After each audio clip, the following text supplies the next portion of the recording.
Hi, everyone. It works. So we are at ST55 session whose title is Citizens at the Core of Sustainable Urban Development. The definition of the session as given by the organizers is urban development should be guided not only by sustainable planning and management vision, but also driven by an approach that involves and engages citizens from the very outset. Fostering sustainable initiatives entails making societal choices that should reflect the will of citizens. This session is aimed at showcasing experiences on how to put citizens at the heart of decision-making for urban development. I would just like to add that participation is too often limited to consultation and that citizens should be included in the design and management in the sustainable city, or at least I think this is the real challenge today. It is my great pleasure and honor to introduce our speakers in the orders here, and you can find them on the screen. David Troy, who is CEO of 410 Labs in Baltimore, United States. Ron Dizy, who is Managing Director of Advanced Energy Center in Toronto, Canada. Lisa Enarsson, Assistant Coordinator of the project GrowSmarter from Stockholm, Sweden. Cristian Zamora, Councillor of City Council, Municipality of Cuenca in Ecuador. Carolina Kaiser, who is City Architect in the Stockholm City Planning Administration in Stockholm. So they will have 10 minutes each, and I will pay attention to that. And then you will have time to ask questions, and feel free to ask as many questions or do as many comments as you want. So thank you very much. It's a pleasure to be here this afternoon. So my name's Dave Troy. I am a software entrepreneur in Baltimore, Maryland in the United States. And today I want to show you some new ways to map cities. Normally when we think about mapping a city, we think about roads and buildings and streets and maybe the story that led to their creation.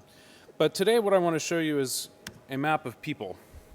This is a map of my hometown of Baltimore. And you can look at these different color groups. Each of these dots here represents a Twitter user. Each of the lines represents a connection between them. And the colors that are represented represent communities of interest. So the folks here in green have more friends in common with each other than they do with the folks here in purple. And likewise, the folks on this end of the map are really quite the opposite in terms of their interests as the folks on the opposite end of the map.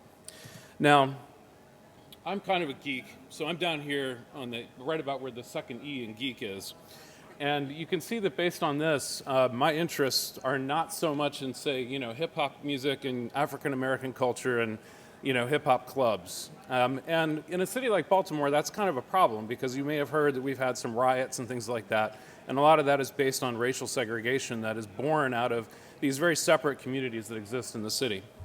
Now, you can see also that sports, say like the Baltimore Ravens football team, which is American football, of course, and the baseball teams act as kind of a connector between these two ends of the map. But what you can find is that if we apply this same kind of analysis to social networks of other kinds for cities in general, you can see a lot of different patterns emerge in different places. This is St. Louis, another city that you may have heard has had some problems in the last year. And you can see that a similar kind of pattern applies. This is kind of a what I would call kind of a white, rich brands and, geeks and things down on this end, entrepreneurs. And on this end, this is all young African Americans. And they're not really connected in with this end of the map. In fact, these folks down here have like almost no common connections with these folks over here. And up here again, you have sports. But the only thing in St. Louis, sports isn't acting as a connector as it is in Baltimore. So about a year ago, after a bunch of unrest in St. Louis, I predicted that there would probably be there could be another incident much like occurred in St. Louis in Baltimore. And sure enough, about 4 months later, we saw similar types of incidences in St. Louis emerge in Baltimore. And I believe that you could start to predict the possibility for these sorts of things by looking at polarization in the social networks of cities. So just as a way of kind of cross-checking this, one of the things you can do is actually look at the profile photos of these individuals in the map, and if you lay it out in the same way, you can actually verify that these are in fact young African-American men and some women and whatnot. But you can see that right here in this section, there's really no one. There are no people acting as a bridge between these two different communities. This is Istanbul. A little bit different situation going on here, but not altogether dissimilar. Let me point out some key features. This is a group of young men that I refer to as young men, mostly frustrated young men who really, really want girls to like them. Now, that's a little bit, and they write poetry to prove it, it says. And that's a little bit tongue-in-cheek, but if you actually look at what this community of people who have, again, more friends in common with each other than they do anybody else, you can see that this is the sort of concern that's on their mind. They're also quite at the opposite end of the spectrum from folks involved with, say, like TEDx and, more sort of geeky entrepreneurial sorts of things. And then you have kind of conservative religious politics here. And the real question for Turkey is what is going to happen to this group of young men? Are they going to become integrated into kind of, more liberal type thinking, or are they going to get involved in the, conservative religious right? Where are those folks going in the long term? And I believe that when we start to think about urban planning, we can start to think about how do we want our cities to look, and how do we integrate these populations that exist and can be identified in these social maps as we start to make those kinds of decisions. So that's kind of the tie-in to this session. Now, one of the things that happens is if the internet is censored in a country, you tend to find that things like this pop up. This is labeled sex generally and gay porn specifically. And it's, sort of amusing. But the fact of the matter is that this is reflective of the fact that sexual content is censored in Turkey. So you're not going to be able to get to that kind of information, so it pops up on Twitter. Likewise, this is a group of trolls in Turkey that is attempting to influence the conversation around politics, things like that. You need to dig further into this to understand it better, but you do get a sense that, you see how they're kind of off by themselves and trying to interface with these other groups. They're trying to influence the conversation. It's not really authentic, organic traffic, and it's not a real community that you maybe want to plan around. It's something you need to understand as part of the social fabric of that city. Barcelona is in a little bit different situation where this data is admittedly from about a year ago. So I was hoping to do some new data for this conference and just wasn't able to get enough in time to do it. But one of the things that you see here is that it's relatively well balanced. There is not a massive sort of what I would call like a disenfranchised population that's off by themselves having a conversation. But you do see a little bit of polarization around things like Catalonian independence, which of course has become a huge story this year here. But you also see that, like entrepreneurs could be maybe doing a little bit better job in engaging in the independence discussion. And over here you've got literature and libraries and bookstores and publishing houses, a lot of stuff having to do with books and reading. And then that's the opposite of FC Barcelona. So maybe not totally surprising, but again, a relatively balanced cultural situation here, and then with mainstream media and television and things in the center. This is Saudi Arabia. What you can kind of see here again is that it runs a spectrum of kind of liberal on this end to very conservative on this end. So conservative up here that they're what I call marketer poets. These are people trying to monetize the Quran. That's pretty right wing. These are folks that are sort of part of the religious establishment, putting out Quran quotes, Muslim quotes, those sorts of things. Conservative social commentary. Two separate football teams opposed here. It's not surprising that they're on opposite sides of the spectrum here. A little group talking about prayers and advice. And then young women down on this end of the spectrum, specifically with teenage girls kind of off by themselves. They're probably not supposed to be talking to anybody much, but at least they can talk amongst themselves, but nobody can be seen talking to them. So that's kind of interesting. And then again, various things around sex that pop up here because the internet is censored in Saudi Arabia. San Francisco, you may have heard a little bit about. I won't take a lot of time with this, but one thing that's really interesting to look at is that the influx of venture capital and tech money into San Francisco is actually visible on a map like this. This whole end of the spectrum here is basically geeks that have come in as part of the tech startup scene. And then this group here is actually so visible and tightly knit to be identifiable as a group of Twitter employees. And then you kind of have a bunch of other things that are sort of typical that you find in cities, things like foodies and media, politics, and sports and stuff. But the thing that's interesting about this is that it actually has real-world physical consequences on the ground in a place like San Francisco. If any of you have spent time there right now, you know that there's a palpable tension between kind of the tech community and sort of everybody else. And so you see things like this, you know, programmers off the block and evict Twitter. So when we're thinking about how to physically design spaces, it's really, really helpful to know what tribes we're trying to design for. And this kind of technology can help us to understand what those tribes are and how we can reach them. So I was in Dubai a couple of weeks ago, and this is just a little snapshot of the situation here. But what's interesting here is that the ruling families, you know, the different sheiks and whatnot that run the UAE, are quite central, and they've done a good job. You can see that these yellow dots here are the same color as this group of students up here, which means that the ruling family is actually doing a good job of reaching the student population. And then on this end is all like international residents of Dubai, expats, all the sort of people that are doing this sort of rich financial stuff that you know, Dubai is kind of known for. And then down here you've got Islamic leaders, so they're sort of opposed to this group, and they're a little bit opposed to this group. And then over here, government, ministries, agencies, and press, media and telcos kind of in the center here, and then youth media and inspirational kind of quotes and things here. So what I would say is that you can actually see kind of how the Dubai society breaks down and what some of the faults are. But the thing that's the elephant in the room here that you don't see is all of the international workers that are there from, you know, India and Pakistan and Philippines and whatnot, because they're not talking in UAE online at all. So there's stuff that is you know, missing sometimes. So I'll wrap up. You know, there's a bunch of other kinds of analysis you can do with this, looking at things like who the followers of the police department are and trying to understand how the police is interfacing with the community. Or look at, say, the mayor of New York City and see what his you know, followership looks like and how that breaks down. You can see there's an international component to his followership. And you can mine a lot of different kinds of insights in here. But the key thing I want to leave you with is the idea that this kind of information is sort of pivotal for us to actually have some sense of self-determination. All of these social media-driven movements and whatnot that have taken place over the last several years have, I think, fallen short of what their ultimate potential could be. And I think part of it is because the organizers of these movements don't have access to the topography of their communities through this kind of information. I have had to go to considerable trouble to kind of mine out this information and analyze it in a way that makes it clear. But this kind of information needs to be available to citizens, and it needs to be available to urban planners and to governments, and it needs to be made available equally so that we don't end up in a situation of tyranny.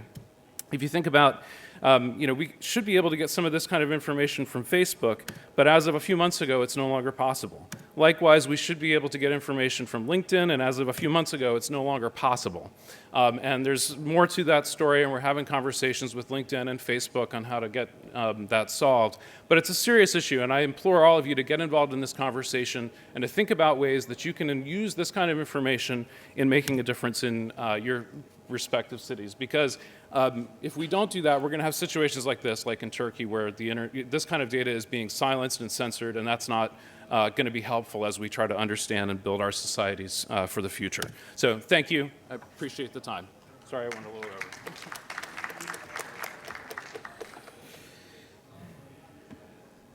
Thank you. Yeah. Hi, my name is Ron Dizy, and I'm from Mars. Mars is an innovation hub based in Toronto. 1 minute less than that on Mars. Mars, I think, is quite unique for three reasons. One, it's an innovation platform. It's big. It's 150,000 square meters. It's unique for three reasons. One, it was founded by business people, not by government, not by academia. So it has a very different flavor. It's about actually commercializing. It's about actually achieving results. Number two, it's very urban. It is in the middle of downtown Toronto. It's close to government, close to the University of Toronto, the biggest university in Canada, 10 teaching hospitals, bureaucracy, the financial district, which is the biggest financial district in Canada. All of those are within walking distance, and they mean that those people are at Mars a lot. And finally, it's different because we take a very systems approach to how we cause innovation to happen. three major pillars. One is education, teaching people entrepreneurship. Number two is venture services. How do we help companies grow? Number three is systems change. How do we make the systems themselves more receptive to change? I lead something called the Advanced Energy Center, and it's trying to do that for energy. I'm going to talk about one particular project that we are working with. We've got about 10 of these. It's called Zibi. This is actually in the city of Ottawa, the capital of Canada. What you're seeing here, the opportunity here was a brownfield redevelopment. So the islands in the middle there that's an architectural diagram of what they're going to look like. They are post-industrial lands. For 50 years, those have been pulp and paper plants and a match factory, an eddy match factory. The arc you see up there is about a 50-megawatt hydro plant. It's been there also 80 or 90 years. The opportunities to redevelop that, it's highly complex. The islands actually sit in the Ottawa River. On the north side of it is actually Quebec. On the south side is Ontario. It means Ottawa, Gatineau. It falls under the National Capital Commission. As I joke with the developer, he looked for the most complicated piece of real estate, and he found it. It actually falls under 5 different jurisdictions, plus something like 24 different water rules. So that's what he's decided to try to redevelop as a new community. I'm going to give this an energy lens because it's what we do, the Advanced Energy Center. Part of this is how do we supply energy to this platform in the greenest way possible. And the developer's initial idea was to completely exclude the utility, was to sort of say, utilities are not innovative. And that creates, I think, a problem. And why did he have that perspective? Well, he had that perspective because in general, utilities seem bad at adopting innovation, and that's what he wanted. But when we look at what we see as the drivers of change, there are many for utilities. Some of them are, physical, weather volatility, declining demand, competition from different actors. Many of them are technology-enabled, new technologies that create new possibilities. But a big driver is the increasing engagement of consumers, this idea that they actually care about where their energy comes from and how it's consumed. We believe that it's actually important for utilities to succeed. By the way, I don't think it's at all certain that they will. I think that it may be that new technologies go around them. I think that would be bad for our societies. I think that will mean rich people will have better access to energy than poorer people, and in fact, it may actually damage access.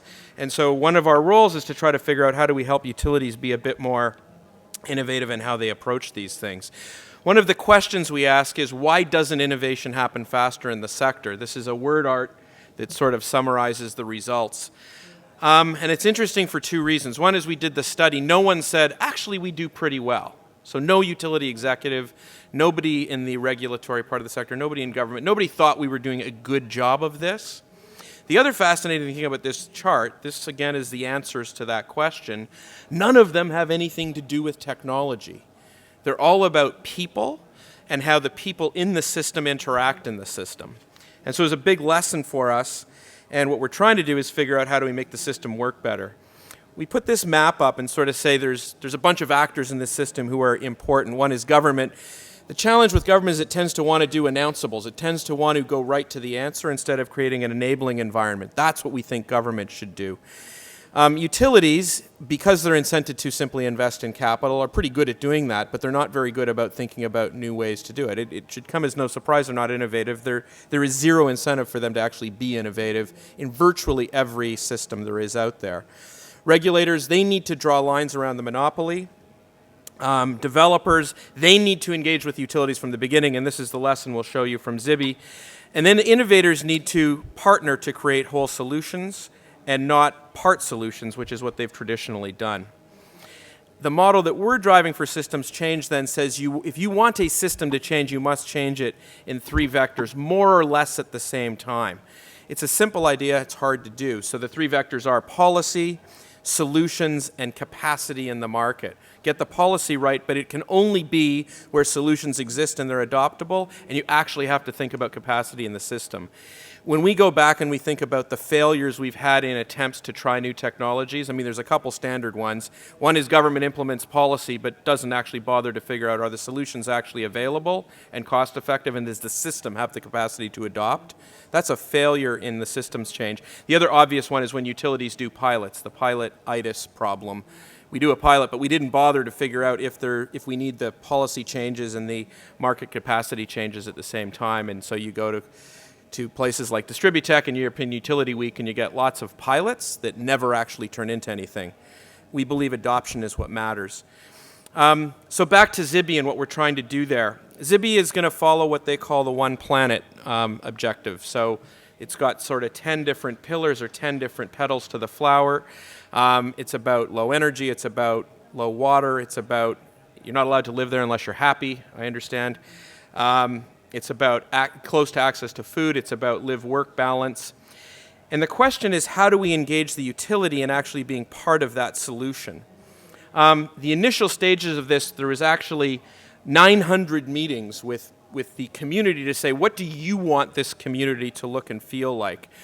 And actually, the developer, we're very fortunate to have a very forward-looking developer, then published a document that sort of said, you know, we've heard you, and it's part of this, and here's where we're going with the decision-making. It ended up being, here's what we're going to do, here's what we're not going to do, just doesn't work for us. I mean, some people, for example, said, we just want this whole thing to remain a park. Well, you're a developer. That can't be the answer. But they tried to put as many things as they could in, so it came out as what we're going to do, what we're not going to do, and what we're still definitely considering. Then we kind of said, how do we engage the utility? Hydro Ottawa was the natural utility there, and again, the initial assumption was, well, we'll just sub-meter this whole thing and we won't use the utility. The utility pushed back, and then we've become involved as an energy innovation catalyst. What we've realized is the utility kind of does lack the skills to do the things required to produce really innovative solutions. That means, how do we think about not just stopping at the meter? How do we think about engaging the consumer at a far deeper level? How do we have consumers work together, maybe have competitions between buildings, maybe engage in home automation? How does the consumer want to interact with their buildings and with their energy system? This is a very different way for the utility to think. One of the projects we did with this, and we're by no means finished, was to have a design charrette that started not from what are technology capabilities, but what do we want the human experience to look like? So we engaged a lot of people into that, people who would live there, technologists, but even regulators and even others, because we needed to make sure that this was doable at the end of the day. And then we kind of came back and said, so what are technology solutions that could actually enable that? We ended up in three major categories: grid of the future, home automation, and social engagement. Those were the ones that mattered from an energy perspective. We then mapped a bunch of the ideas, and here's a partial map of them. What this does is creates places for entrepreneurs and the people who will live there to say, here's how I want to interact with my system. So each of these panels becomes a way for people to interact. They're published, and they sort of say, these are things that we are quite willing to do and we want to find ways to engage with. So I'll leave you with the three major thoughts that I wanted to leave you with. One is the citizens really are far more engaged with technology, and that causes disruption in this energy sector. It is palpable, and it's changing at a much faster pace than I think we've ever seen it in the past. Energy's been one of those sectors that's been more or less the same for 100 years. The last 5 have seen a ton of change, and I think we're seeing an asymptotic increase in the pace of change. Number 2, if we're going to transform these utilities, we actually have to have these very different collaboration strategies. There's a reason energy systems don't adopt technology well, and it has to do with the motivations of the actors in the system. It requires new ways of collaboration, and we find that it needs a neutral third party to drive those changes. And then finally, we think it's very important to think about what the human experience will be in the energy system. So too often it is engineers, by engineers, for engineers. But we have to think about how the customer wants to actually interact with their system and in what ways. And it needs to be simpler, not more complex. And I think the winnings will be around having adjacent capabilities be integrated with energy. Because let's face it, energy by itself is actually boring, and it's kind of like air. I need it and I want it, but I don't want to actually think about it. Thank you very much.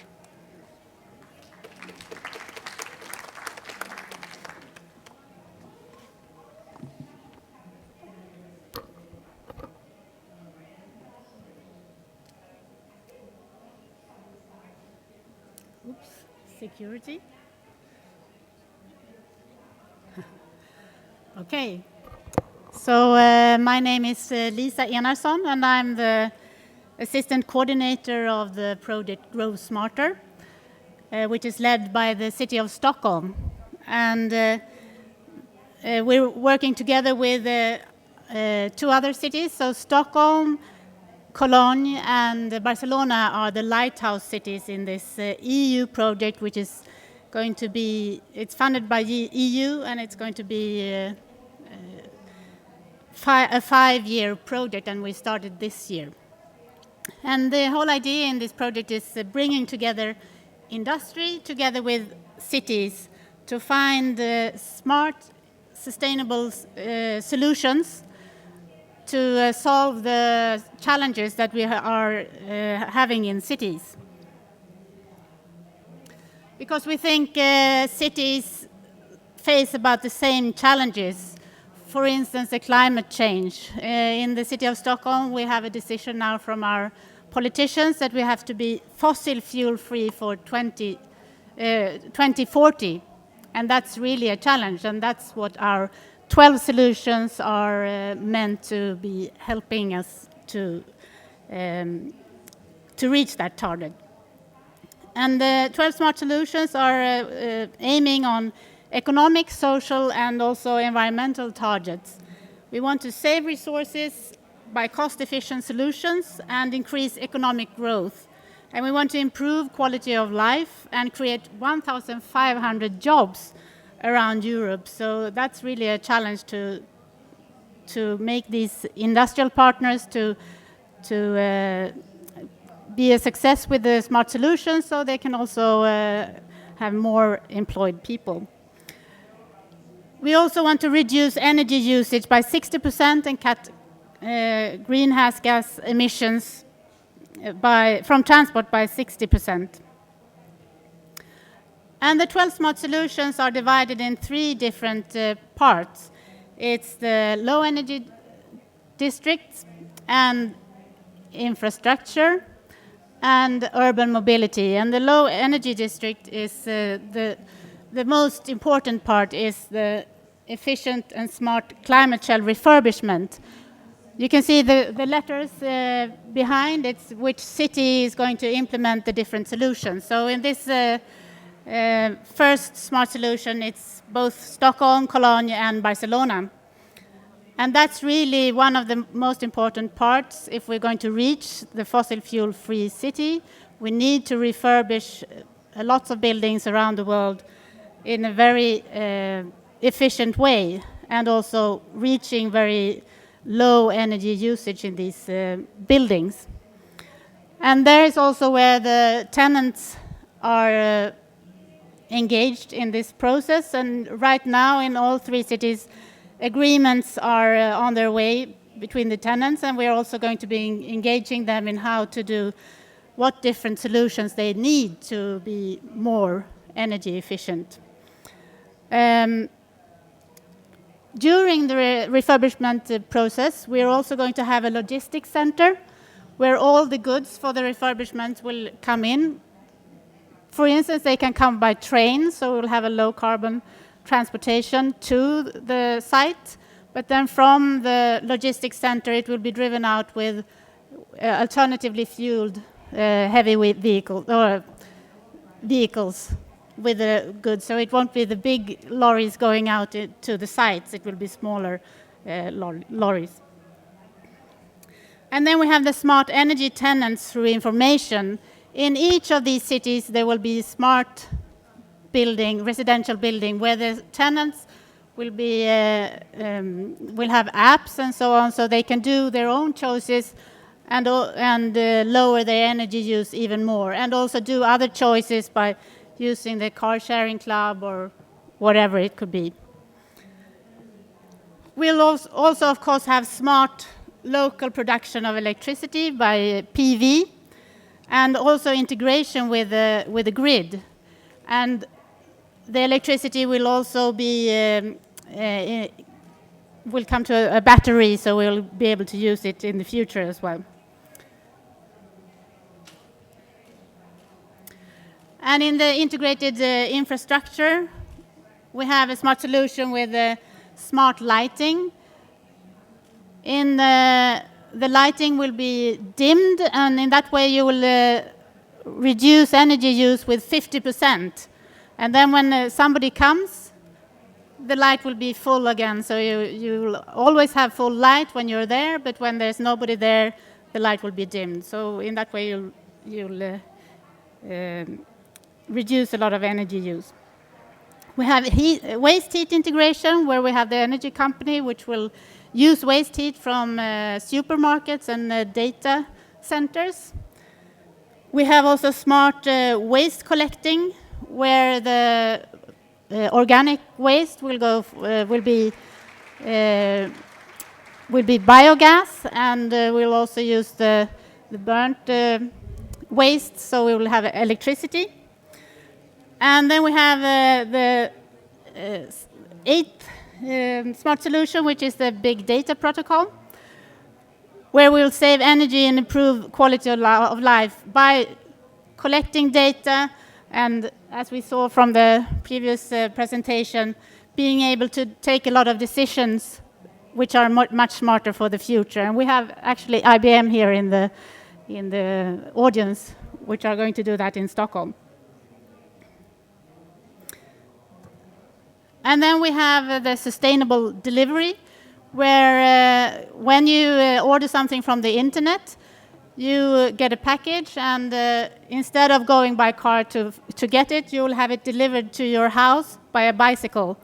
And you'll have a delivery box on just on the other side of your building, so you don't need to transport yourself. And you get a code, so you have the box as long as you have a package there. But when you have fetched it, somebody else can have their package in that delivery box. And then we have smart traffic management, where, for instance, heavy vehicles will be able to have priority in the traffic management. Well, it's not that kind of traffic management like you can see on that picture. This would be a smart way of making the heavy vehicles go smoother through the city. And also for private cars, there will be a GPS function, so they will also be able to go smoother through the city and then use less energy. We also have alternatively fuel-driven vehicles for decarbonizing and better air quality, where we will have infrastructure for electrical cars built up in all 3 cities. But in Stockholm, we will also have alternatively fueled heavy vehicles, stations for not petrol, but alternatively fuel. And there will be 10 different stations in the city, so that's really a challenge to find the places to have those stations. And in all cities, there will also be smart mobility solutions with car sharing, but also bicycle sharing and other ways to get real-time information about the public transportation. Everything to make the tenants and the citizens doing good choices, reaching the fossil fuel-free city. And the plan is in the project that we will have demonstrations in these 3 cities, Stockholm, Cologne, and Barcelona. And then we have independent universities, and it's the KTH, the Royal Institution of Technology in Stockholm, and IESE in the University in Navarra, that will validate these smart solutions. And then we have follower cities. It's Valletta, Suceava, Porto, Cork, and Graz.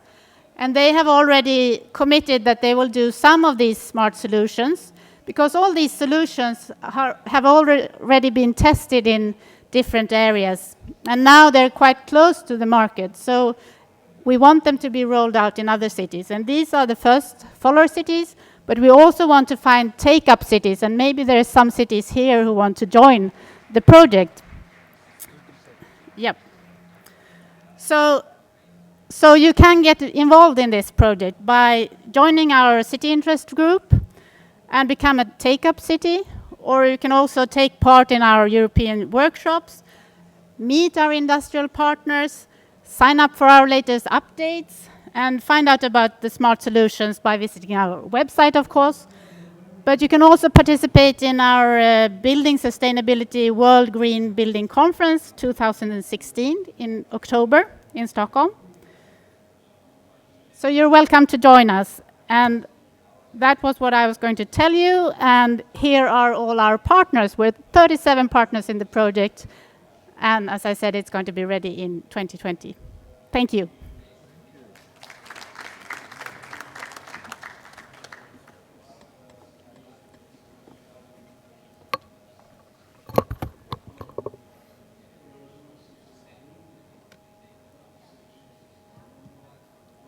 Well, good afternoon to everyone.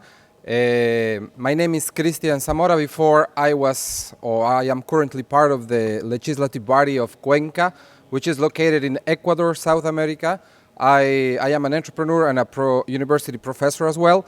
And right now I'm going to tell you a little bit some things different from my colleagues, because they have been talking about projects that are going to be held and in important issues, but the things that I'm going to let you know is in the context that we live in a city, in a country that is not fully developed, so we have different challenges before actually we come to those projects that I hope in the future we can be talking about it. In the first slide you will see that's part of our city, and I would like to let you know some of the facts of Cuenca. As you can see, we can provide potable water in 96.1%. And remember, these things from a city in a country that is not fully developed, this data probably in Europe or other countries are normal, quite normal, but this is really a special thing in a city like my city. In the sewage thing, we have a whole thing that comes from the water treatment from the fountains, make it potable, and then treat all the waters that we have reached 84.5%. And actually the waste collection is really well done right now, 88%. The education of the people in our city, which has the best quality standards of life in the country, is reaching 96%. And we have come to the technological part right now. As you can see, just 53% of the population has internet access. So the reduced percentage of people that actually have a cell phone, smartphone, it's a lot less, and that's how the problems start, where the challenges start for our city. Before going into the Smart City project, we are a unique city because we are part of the World Heritage Cities in the world. We also have part of the UNESCO, the Capagnan Trail, which was the trail from Peru to Ecuador, where the Incas used to travel. We have been called for the 4th consecutive year as a best place for retired people. So we have an important flow of people, especially from Europe and the United States, going to live because of the standards, the quality of life, and the cost of living in Cuenca. And we also have a biosphere reserve that is almost 1,000 square kilometers, which is a huge area that surrounds all the city. We have faced 3 main questions that I would like to share with you. How citizens are really at the core of sustainable urban development and how we have done this. And we have the first question: how do we make Cuenca Digital City Program sustainable over time? The second is how we get people involved in the development of our city. And the third one is how do we increase citizens' quality of life using technology, always in the context of a city that is not in a developed country. The first thing is how do we get people involved in the development of our city. Here I would like to let you know how we have done these things to get the people engaged with the local government so they can push forward different projects, especially projects that have to deal with technology that are not the main thing of the people, because most of the people are actually focusing on how we get the public services first before talking to technology programs. So we take the people at the core of the decision-making process by making a lot of assemblies. We have done 2 months ago, we have finished all this process. We are a new administration. We are 1 year in the public administration. So we gather all the neighborhoods, all the people. We invite the people so they can get together for a full day work where they can say to the people in the municipality what their needs are. We had 6 different tables where they can actually let us know what are their needs so we can prioritize those so the people actually vote for all the projects. The people get together in different tables, they have moderators, and once they have worked all day, they come to a different list and then they vote, they prioritize the things. And what's the thing that we as a municipality do?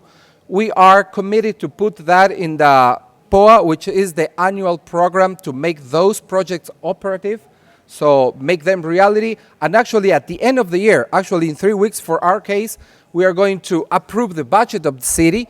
So that's how we engage the people. We bring them, we have them to think, to propose, and we approve budgets regarding the projects that they are prioritizing, and they think that that's the most important thing. Regarding the digital program, as I said, people many times, they are actually trying to get basic basic services. So we have all the time encouraged all these people to think about the smart city and how to use technology in order to solve their needs. And actually we have also a strategic black agenda with different cities, with different actors, so we can come up with a digital agenda. As you can see here, these are part of the slides where the people actually write what they think, write what they need, and we follow the process that I just explained. The second thing is, how do we make this program sustainable over time? We as politicians normally think that once we become in office, most of the things that were done before were not good enough. So we start almost from zero to start doing things. So what we wanted to do is to break this thing as politicians, and how do we make this kind of project sustainable over time? That's why we are working the municipality with 8 public enterprises that belong to the community, to the municipality. We have potable water, solid waste, housing, a network of pharmacies, transit and transport, cemetery, economic development, and slaughterhouse. So we have not only the municipality for public service, but also a wide range of public enterprises, and we are going to make a law so all of them can give certain percentage of their budget to projects that are focused on the Smart City program as a whole. So we have come to a unique thing that happens in our country. It's just in Cuenca that happens. We can sit together, the academia, the private sector, the chambers, and also the citizens. So by doing this, we have come to all different sectors of the society, so they are sat together, they work and discuss the things, and we propose the agenda, everyone. So that's the thing that we are actually betting right now. So these projects can last forever, and not only one administration, because you will understand that these kind of things have to deal actually in a long range of time, and not only in the time that people are actually in power, that normally for our city is 4 to 5 years. So we have selected a committee with all these actors in the society. So this thing is not just a vision of the mayor right now, but a vision of the city. How different actors put the agenda, and the city with the budget and all the public enterprises, they put the money and make this true, also with the private sector support. And also by this local law that we are making reality in 3 or 4 months more, we have the accountability process, which means that any mayor that is in office will have to go to the city and tell them what are the projects that we are doing, and during those citizen assembly, they have to put projects or put people forward to think about these projects so they can come and become reality. Right now, I'm going to just to finish to let you know what are the projects that we are taking into account to make this project viable, Cuenca City, Cuenca Digital City. And as you can see, these are simple projects. My colleagues were talking about really important things that right now the planet is dealing with, But our reality is different. Before, we have to sell the idea. We have to get the people together to think that technology is important and actually to start using technology, which are different challenges that we have to face. And we have to put that idea in every single mind of the people so they can validate this, they can get involved in this process, and actually they can demand any local authority to have these projects done over time. Right now, we are working in smart parking, the mobility plan, because we are changing. We are having a tram right now. In a few months, it will start working, so we have to combine those with buses, and that's an important thing. And security alarms in markets, security alarms in neighborhoods, so people can start thinking and realizing how technology can help them to increase their quality of life. We have mega parks that we are going to increase in 4 years, double the green area and space of the current situation right now. We have the Wi-Fi. This could be really normal here in Europe, but now we are putting all these Wi-Fi spots in the rural areas and actually in the urban areas. And to finish, we have the Knowledge Circle program, where we give tablets to the students that are going to get into the university, because the law of getting into the university is very low. So we kind of give these gadgets to the young people that approve and get into the university so they can become acquainted with technology. And finally, I would like to thank for this opportunity, and that's how we are struggling in a certain way, and actually very confident that these projects, these certain ways of doing things will get the people involved, will get the citizens into the development process of the city, and hopefully someday we'll start talking about important projects as my colleagues did. But before of all, we have to sell the idea to the people that technology is important, and actually we have the vision, and we have to pave the road in order to be a smart city in the near future. Thank you very much.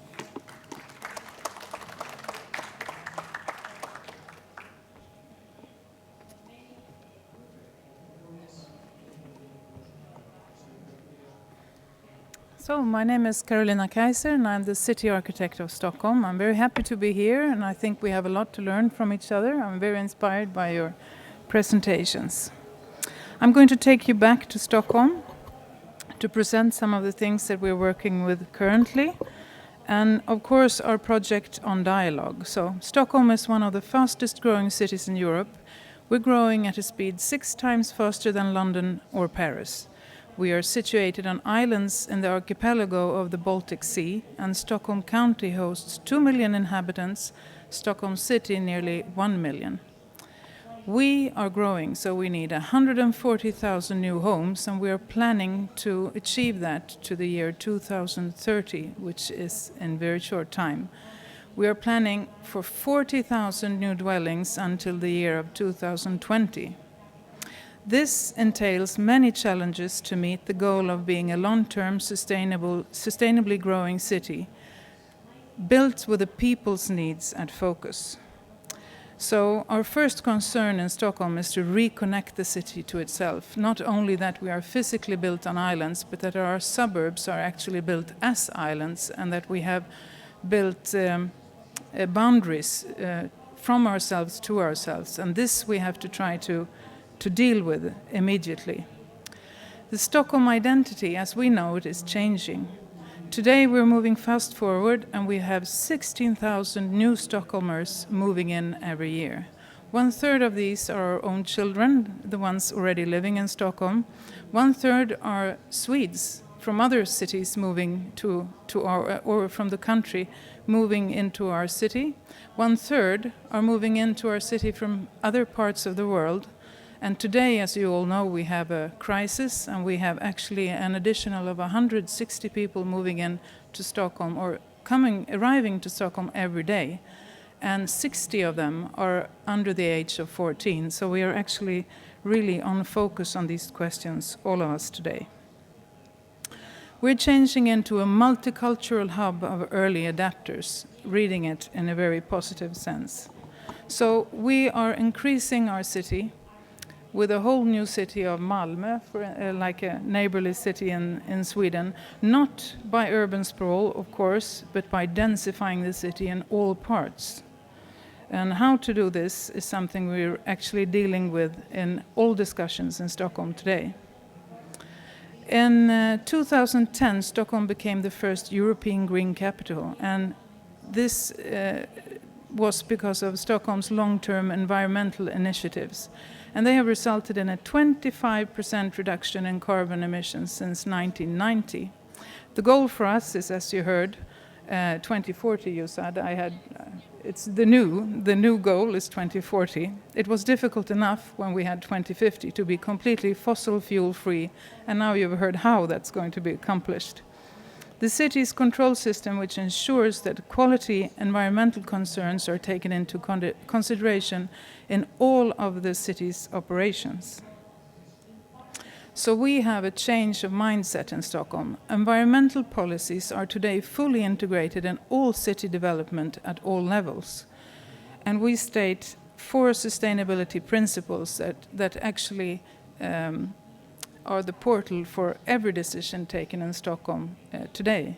The first and the most important for us is social sustainability. Building Stockholm for everyone, equal opportunities and accessibility form a common ground for planning and politics. The second is ecological sustainability, transport systems, as you all well know, climate smart adaptation, organic food in preschools and so on. The third is economic sustainability, everyone's right to employment, education and accommodation, not an easy task. The fourth, democratic sustainability. All residents are guaranteed the same rights and opportunities, and that means that we all have a possibility for active participation in ongoing city planning. Of course, if we're going to have a growth of this kind in our city, we need to address public transport, and we are in a very good position of doing that, since we have a good starting point, so to say. We of course need new metro stations and new means of public transport as well. We also have had a very important commission instated in Stockholm, and that's the Commission for Social Sustainability. And this puts actually physical planning together with the question of well-being and health, which is a very important issue for us, because that means that city planning actually can be used as a tool and means for increasing well-being and health, and actually building connectivity in incorporating the city in itself. So the task for them is to analyze unequal living conditions between groups and geographical areas in the city, which we have, identify and develop objectives for social sustainable Stockholm, propose strategies and measures to reduce these unequal living conditions within defined areas for development, and also suggest ways to measure and monitor the development of social inequality over time. In Stockholm, we have our heritage, and we're very proud of it, and we cherish that a lot. We also have a long history of city planning that we are very proud of. We also have our knowledge that we have gathered in a very specific way, saving everything and all decisions we have made in city planning since the 16th century. So we do have a fallback position. We have also been planning from an expert point of view and from a top-down point of view, and since we're very good at systems in Sweden, we are also very good at this. We succeeded in the 70s in a growth situation that was similar to the one we have today, with a 1 million dwelling program, where we actually built 1 million dwellings in the Stockholm area in different forms. We did it fast, it was extremely well planned, but we are questioning today the livability. We're leaving modernism and this and the way of planning, where we lived in one place, we worked in another place, and we went to the commercial center in the third place, and we definitely needed the car. Our greatest challenge today is, of course, social sustainability. We do have problems, and we see them. We usually did not talk about them very much, but we are doing that today. But we also have Hammarby Sjöstad, which is the first green city district in Stockholm, containing 11,000 housing units and 25,000 residents. This has been for a long time the symbol for the future of Stockholm, and we're very proud of this Hammarby model that with an enclosed eco-cycle for waste and energy. Our next project, or our ongoing project today, is the Stockholm Royal Seaport. This is the next generation. Here we will build 12,000 housing units and 35,000 workplaces. And we have infrastructure for electric vehicles, we have local energy production, and we will be fossil-free here before 2030. So we have very high goals for this area. So how will we accomplish this? How will we not go on with our expert planning top-down and doing the planning at my office, the city council office? How will we achieve what we say that we want? An inclusive situation with the public spaces at focus. We have now, we are one of the first cities in Sweden to have a architectural guideline that talks about processes and how to use architecture as a tool to accomplish what we say that we are going to do. And we have high ambitions when it comes to incorporating architecture and ensure high quality of construction. We will promote dense mixed-use cityscape with an activity-driven architecture.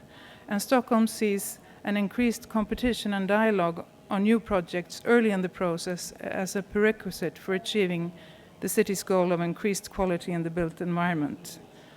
So we have focus on people and public space, and instead of planning from the beginning at the city office, we go before we plan a new area or plan increasing population in a urban area, existing urban area, we ask. So this means vad gillar du? That means what you like, what you need, and what you want.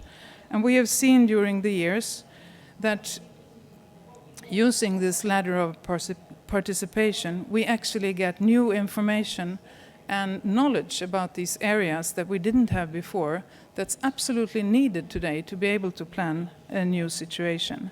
And we have also found that there is not one way for these dialogue projects to actually work in our city, but we have to use several different ways to reach these different groups of participation.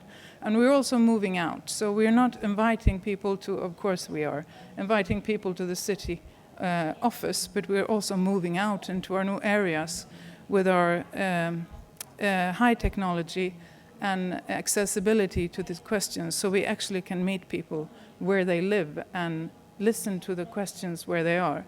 But I still think we have a lot to learn, actually, from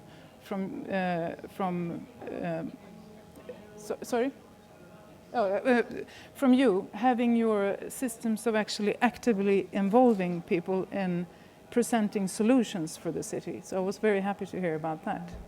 This was what I was going to present for you today, and I'm very happy you listened. Thank you very much.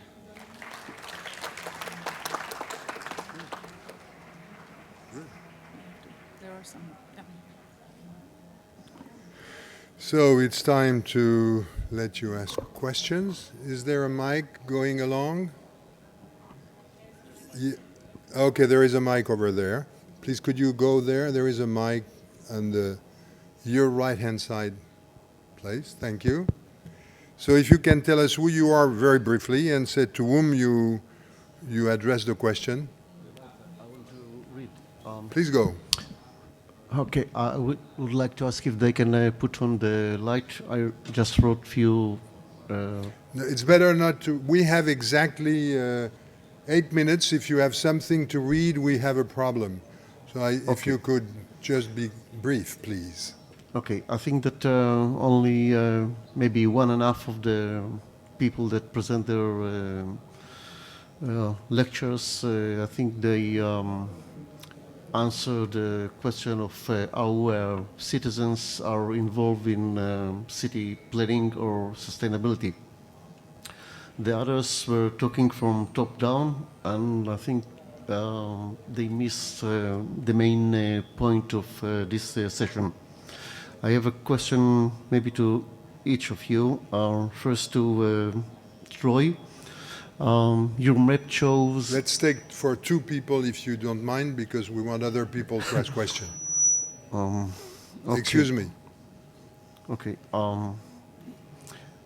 I want to introduce myself. 10 seconds. Okay. My name is Sui Weinstein. I'm from Israel. I'm a town planner.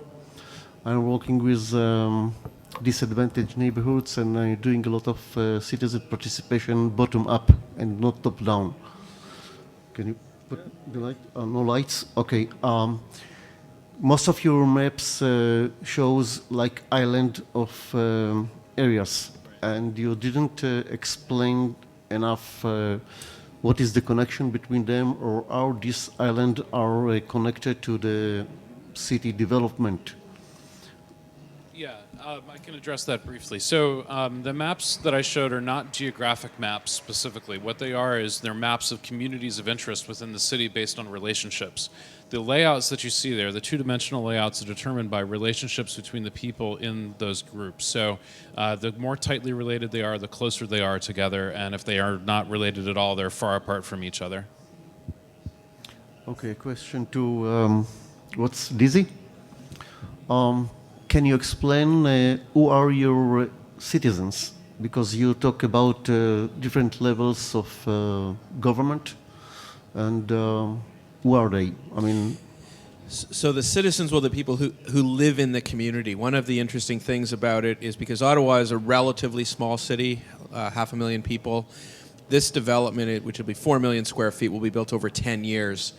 So one of the ideas is to include, there will be changes in how the energy systems evolve over those 10 years because we have time. And the citizens will be the people actually living there. In the beginning, it's people who show that they want to live there. So it's people who are pre-buying condos as part of it. So that's already underway. The project has started. It started in the fall.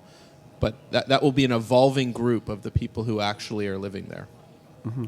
Thank you. Let's give cede the microphone to another person. Is there another person who is willing to ask questions? So who are you? Excuse me. I'm Ari Pakanus, coming from Dimentech, Finland, and just want to let you know some of the guys who don't know about it. We have been driven 3 years public participation service in Finland. We have about 50% of the Finnish cities who are asking from the population before they are starting the planning phase their opinion of things, and maybe it's a surprise for Caroline that Stockholm City is also starting with this service in the short run, and of course we try to roll out in the other countries in the world.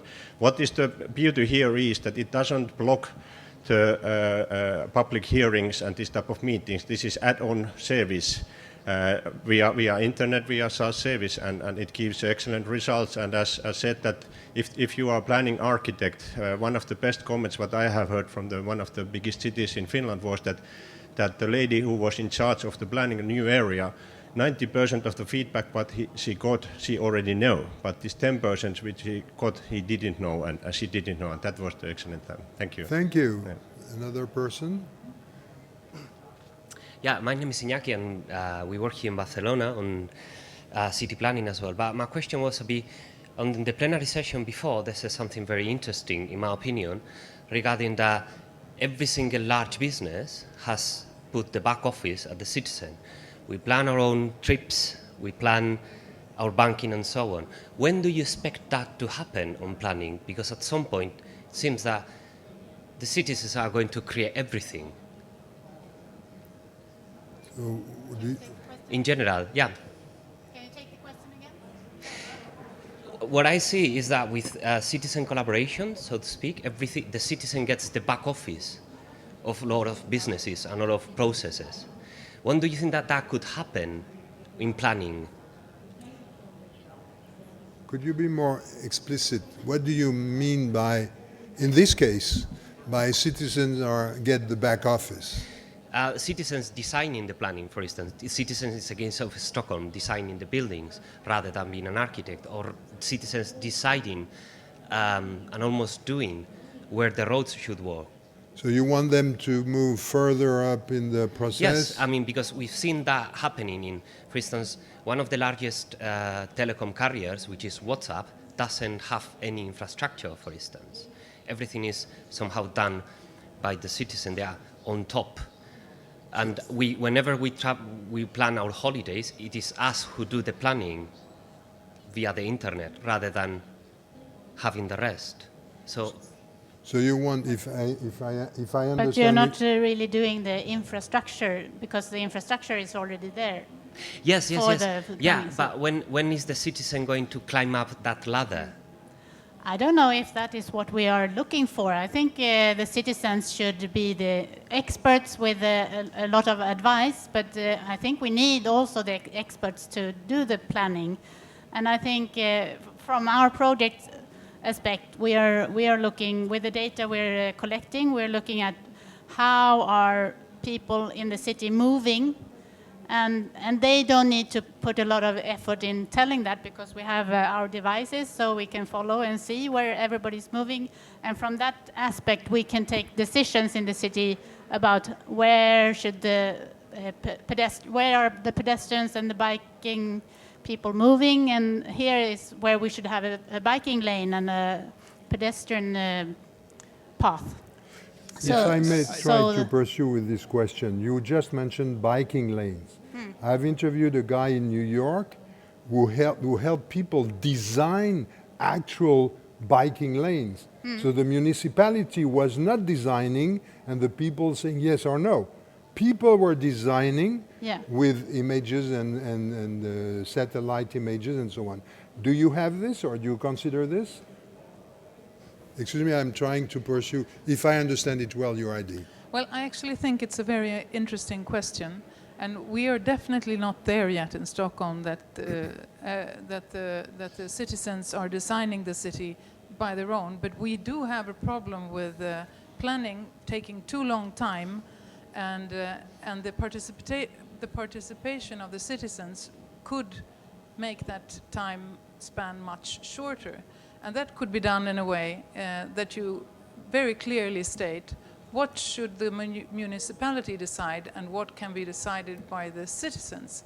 And in that sense, I think clearer rules and regulations demand shorter periods of co-decision. Because like in Sweden, we have by law 2 times in the same planning process when we go out on commission, so that everyone can say what they feel and think about it, and the process can be stopped, and then it's tested and tested again 2 or 3 times. This takes years. So taking your question seriously and actually trying to go further in that would actually help us a lot. Not saying that there should not be any central planning at all, but that it should be accommodated in the way that the participation is much simpler. I think it is time, and Thank you, Otto. Unless somebody has some of you have one more comment to. Okay, thank you very much for your attention. Thank you for your beautiful contributions, and enjoy the next session.